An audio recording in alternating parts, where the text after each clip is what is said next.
Bom, muito boa tarde a todas e a todos. Quero cumprimentá-los pela vossa presença aqui, por aquilo que foi a vossa jornada de reflexão e queria fazê-lo em duas pessoas, o Sr. Presidente da Câmara Municipal de Aveiro, José Ribal Esteves, um autarca de referência no nosso país, com uma vivacidade que ainda agora ficou aqui bem patenteada, mas sobretudo com uma obra muito grande, uma obra transversal. Eu não me tinha apercebido dessa circunstância, mas efetivamente os 10 anos de caminho que o Observador trilhou até aqui correspondem mais ou menos aos 10 anos que o engenheiro Ribal Esteves percorreu como Presidente da Câmara Municipal de Aveiro e que são hoje traduzidos objetivamente, não é uma questão política nem partidária, mas são traduzidos objetivamente numa melhoria significativa da qualidade de vida nesta cidade, neste concelho, nesta região, numa perspectiva múltipla, seja do ponto de vista económico, seja do ponto de vista social, seja do ponto de vista académico, seja também do ponto de vista cultural. E aquilo que aqui agora acabámos de ouvir é bem ilustrativo da forma como o município tem sido gerido, ao serviço das pessoas que aqui vivem, que aqui trabalham, que por aqui passam. A segunda pessoa que queria cumprimentar é o Miguel Pinheiro e nele toda a equipa do Observador, que hoje evoca aqui 10 anos de trabalho, de existência, e são 10 anos, de facto, muito relevantes, como aqui já foi dito. Eu, quando aceitei prontamente participar neste dia e neste evento, filo naturalmente por várias razões, mas 3 delas ocorreram-me logo imediatamente. Uma delas era poder dizer aqui que este projeto do Observador é um projeto de jornalismo independente de qualidade e que se afirmou com um contexto diferenciador, disruptivo em alguns momentos, muito, enfim, arriscado no início. Foi uma evolução para um órgão de comunicação social digital que, para quem se lembra, eu lembro-me perfeitamente, à época, não era propriamente uma garantia de sucesso. Aliás, pegando aqui naquilo que o Sr. Presidente da Câmara Municipal de Aveiro disse, os bons projetos são aqueles que não têm medo de poderem redundar em sucesso ou insucessos. São bons porque são arrojados, são bons porque são inovadores, são bons porque arriscam e depois é sempre muito melhor que possam culminar em sucesso, em bons resultados. Mas quando isso não acontece, isso não significa que não possam, apesar disso, ser um contributo positivo para a finalidade que prosseguem. E eu estou convencido que, mesmo que o Observador não tivesse tido o sucesso que teve, teria ainda assim sido um projeto importante para a evolução da comunicação social em Portugal, mormente num contexto de grande transformação tecnológica que afetou várias áreas de atividade e também esta.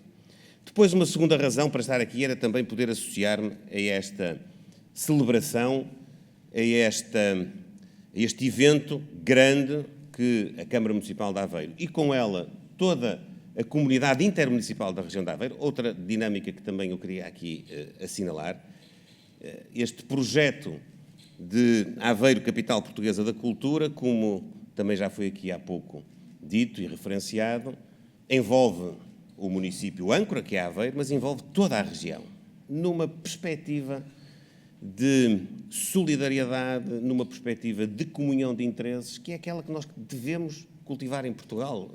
Em vez de estarem aqui 11 municípios a lutar cada um deles para ser a capital, no caso era a europeia, onde nasceu o projeto, mas a capital portuguesa, eles associam-se hoje com a âncora de Aveiro, amanhã com uma âncora qualquer de um outro município, sobre um outro tema, num espírito de colaboração, que é aquele que melhor serve o interesse do país. Não multiplica, não desaproveita muitas vezes os recursos que temos, que não são ilimitados, e que desta forma partilhada tem muito mais interesse e também muito mais condições de sucesso.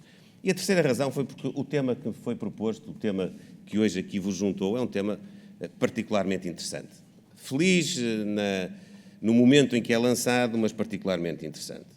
Cultura e democracia permitem-nos falar de muitas coisas, permitem-nos falar da importância que a cultura tem na democracia, permite-nos falar da democratização da cultura e também nos permite falar da cultura democrática.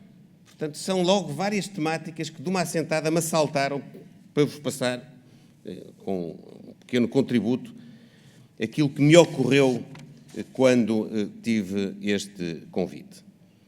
Em primeiro lugar, a importância da cultura na democracia. A cultura é, de facto, uma área que potencia, de uma forma muito intensa, a própria vida democrática, a própria atmosfera democrática. Quanto mais cultura nós formos capazes de promover na nossa comunidade, mais apetência teremos para cultivar os valores da democracia. Os valores da liberdade, desde logo a liberdade criativa, mas não só a liberdade de expressão. Desde logo também, desenvolvendo a capacidade criativa, nós desenvolvemos o potencial que cada um de nós é capaz de aportar, de ir mais longe, de inovar, de fazer diferente. Um povo, uma comunidade que aposta na criação, nas mais diversas artes e áreas de atividade, que alicerça isso no património, na identidade, na língua, em tantas outras mais-valias que a cultura também aporta, mas uma comunidade que consegue apostar na indústria criativa, no potencial criativo das pessoas, está mais habilitada a poder ser uma sociedade desenvolvida. Está mais habilitada a poder ter mais pensamento, mais conhecimento, mais ciência e, portanto, mais instrumentos para poderem capitalizar aquilo que é a vontade de ir mais longe, a vontade de fazer de novo, de fazer diferente, de estar um passo à frente, muitas vezes, do tempo em que nos encontramos, sem perder as referências que vêm de trás. Depois, a democratização da cultura é uma outra vertente que é muito relevante para que haja uma verdadeira igualdade de oportunidades na nossa sociedade. Há áreas, como a cultura e a educação, onde nós conseguimos ser todos iguais, onde nós conseguimos, à partida, ter as mesmas condições para nos expressarmos, para nos desenvolvermos, para irmos mais longe. E, portanto, quando a cultura deixa de ser um reduto apenas de quem tem mais meios económicos ou apenas de quem vive nas grandes capitais, nos centros onde há mais atividade, nós temos um constrangimento. Temos um constrangimento logo pessoal, porque as pessoas têm uma desigualdade de partida, e temos um constrangimento, é que não vamos aproveitar todo o potencial que temos na nossa comunidade. A democratização da cultura, a diferenciação, a variedade, ir do mais popular ao mais erudito, do mais trabalhado ao mais espontâneo, tudo isso é um caminho para a afirmação de uma possibilidade generalizada de todos poderem dar o seu contributo para melhorar a sua condição e para desenvolver o país. Um país que cria mais, um país que instiga a ir mais longe, é um país mais desenvolvido, com mais condições para ser desenvolvido. A democratização da cultura é também ela, efetivamente, um eixo que nós no Governo, mas eu não estou aqui para falar propriamente do programa do Governo, tinha muito para dizer sobre isso, estou aqui mais para contribuir, apesar da minha posição, para o vosso encontro e para a vossa reflexão, mas não deixo de dizer que para o Governo, para este Governo, desde o início nós temos afirmado esta vontade de podermos ter mais investimento na cultura. Um dos pontos do nosso programa é precisamente podermos chegar ao fim da legislatura e ter no Orçamento de Estado um valor aplicado à cultura que signifique um crescimento de 50% face àquilo que era no dia em que nós entramos. Uma aposta num mecenato, num verdadeiro mecenato que possa também ser um incentivo e incremento às atividades culturais, por isso eu também fico muito satisfeito por ver que os municípios, com a universidade e com uma empresa, patrocinam aquilo que é hoje o desenho da Aveiro Capital Portuguesa da Cultura e, por via disso, também o incremento das oportunidades nesse domínio.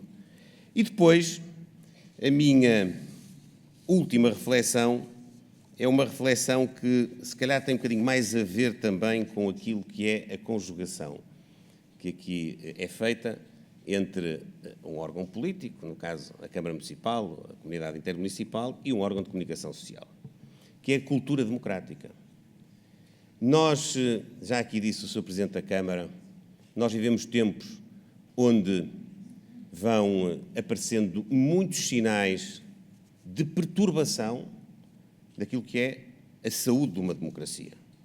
Os extremismos, os populismos exagerados, uma certa cultura de ódio que é muitas vezes instigada por agentes até, incluindo políticos, não só. Numa sociedade hoje nova, como foi o Observador, mais digital, mas também mais perigosa. Aquilo que se passa hoje nas redes sociais é, do ponto de vista da democracia e da cultura democrática, uma ameaça enorme. A manipulação que há, a forma como nós muitas vezes não identificamos a origem das coisas, até de notícias. É hoje muito fácil, até com a inteligência artificial, eu fiquei uma vez banzado quando me mostraram um discurso meu, com a minha cara e com a minha voz. E eu nunca disse aquelas coisas. A forma como hoje se consegue fazer circular informação manipulada, falsa, adulterada, direcionada para que as pessoas tenham determinados comportamentos. E aqui entram todos os comportamentos, comportamentos políticos, comportamentos cívicos e comportamentos comerciais, que é uma coisa que também se fala pouco. Os consumidores hoje são quase direcionados a ter os consumos que nessas plataformas, de uma forma às vezes muito imperceptível, as pessoas são conduzidas a fazer. E aqui entra o Observador e entra a comunicação social, porque eu creio que nós temos de assumir todas as nossas responsabilidades. É preciso haver cultura democrática, com respeito entre os agentes políticos.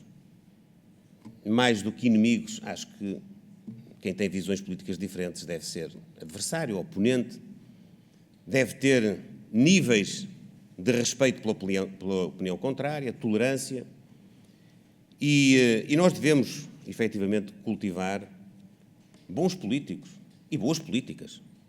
E também devemos cultivar bons jornalistas e bom jornalismo. E o jornalismo hoje, e a comunicação social hoje, é absolutamente determinante, foi sempre, mas agora mais do que nunca, para garantir a cultura democrática, para garantir a fidedignidade da informação, para garantir a correção entre a relação daqueles que levam até ao destinatário final, até à população, os eventos, os acontecimentos, as decisões, os contextos das decisões e aquilo que é apreendido por toda essa comunidade. A melhor maneira de combater a tal ameaça que as redes sociais, que as fake news, que a manipulação profissional, muitas vezes. Eu hoje fico muito preocupado porque na Europa, como sabem, uma das questões mais marcantes, até agora neste período pré-eleitoral das eleições europeias, é precisamente a manipulação e a propaganda que não é assumida, mas que vários países promovem para influenciar as decisões dos outros, para influenciar as decisões dos outros povos. Bem, e outras eleições haverá este ano, onde esse assunto virá também, seguramente, à ordem do dia. Mas a melhor maneira de nós contrapormos esta ameaça é termos bom jornalismo, jornalismo de qualidade, com rigor, com liberdade, com certeza, com independência. Ninguém está aqui a defender nenhum tipo de tutela sobre esta área, mas com as garantias de imparcialidade, de isenção, de distanciamento para estas realidades que a democracia precisa. A cultura democrática hoje precisa do jornalismo, do bom jornalismo, mais do que nunca.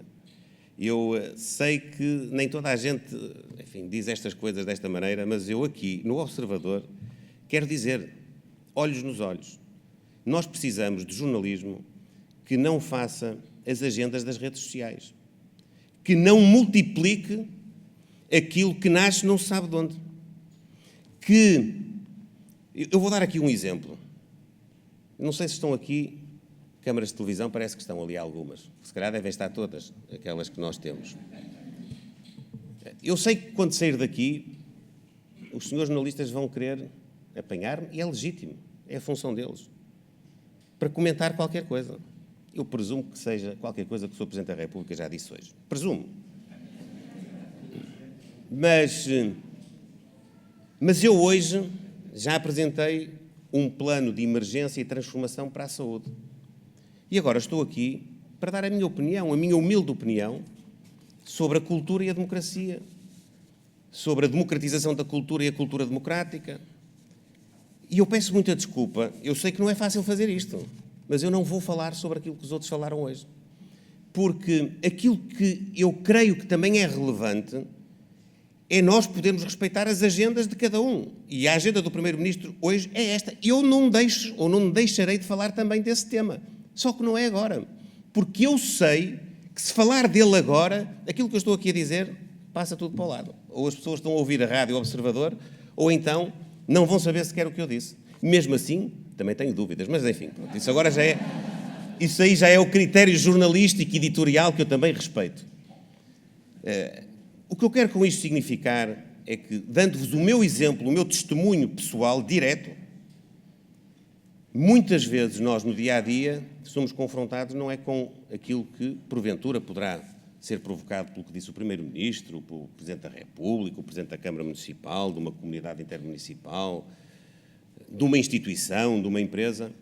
Muitas vezes o espaço noticioso é consumido a dar guarida, a empolamento, a coisas que verdadeiramente são secundárias, que nasceram de forma anónima nas redes sociais ou noutras plataformas, que não são suficientemente escrutinadas ainda. Ainda não temos instrumentos para isso. E por isso, minhas amigas e meus amigos, se alguém já falou disto aqui hoje à tarde, peço desculpa pela repetição, se ninguém falou, era aquilo que eu tinha para vos dizer. Tinha aqui muito mais coisas para vos dizer, podia falar-vos de todas as decisões que o Governo tomou nos últimos 47 dias, mas acho que isso não tinha interesse nenhum para o efeito para que me convidaram para estar aqui. Eu não vim fazer um comício, eu não vim, enfim, atropelar nada daquilo que estava aqui no programa. Eu quis aproveitar a oportunidade que me deram de estar convosco, de poder evocar a cultura, a aposta na cultura, de poder evocar a boa informação, a boa comunicação social, a forma independente de levar a vida de uma sociedade às pessoas. Eu quis aproveitar essa oportunidade para deixar algumas reflexões que normalmente não se fazem no dia-a-dia. Mas como também não há conferências todos os dias, era hoje a oportunidade. Muito obrigado e muito boa tarde a todos.